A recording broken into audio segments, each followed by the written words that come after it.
મિત્રો, આજે હું તમને એક એવી વાર્તા કહીશ જે કદાચ તમને પણ વિચારવા ઉપર મજબૂર કરી દેશે.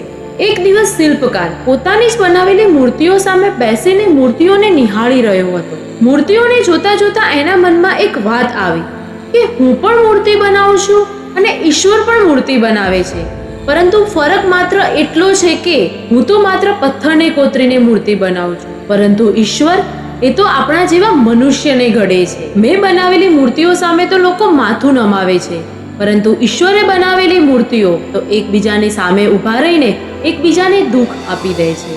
જાણે અજાણે નાની મોટી વાતોમાં મન દુઃખ, બે શબ્દોમાં અબોલા અને પોતાના જ લોકો સાથે ભેદભાવો અને ક્યારેક તો પૈસાની બાબતમાં ઝઘડાઓ કે વર્ષોના સંબંધો પણ તૂટી જાય. શિલ્પકાર એ દિવસે પોતાની મૂર્તિઓ સામે જોતો રહ્યો અને ધીમેથી બોલ્યો કે મેં બનાવેલી પથ્થરની મૂર્તિઓ તૂટે નહીં એનું હું ધ્યાન રાખું છું, પરંતુ ઈશ્વરે બનાવેલા મનુષ્યનું દિલ તૂટે નહીં એનું આપણે કેમ ધ્યાન નથી રાખતા? વાત તો વિચારવા જેવી છે.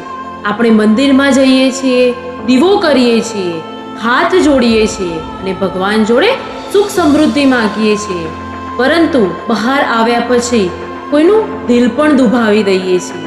કદાચ ભક્તિ એ નથી કે આપણે ભગવાન સામે માથું કેટલી વાર નમાવ્યું, પરંતુ ભક્તિ એ પણ છે કે ઈશ્વરે બનાવેલા માણસો સાથે આપણે કેટલી વાર ઊભા રહ્યા. એટલા માટે ભગવાનની ભક્તિ કરવા માટે તમે મંદિર તો જરૂર જાઓ, પરંતુ પાછા ફરતી વખતે એક વાત જરૂરથી યાદ રાખજો કે ભગવાનની મૂર્તિને સાચવવી તો સહેલી છે, પરંતુ ભગવાને જ બનાવેલા મનુષ્યને સાચવવા એ જ સાચી કસોટી છે.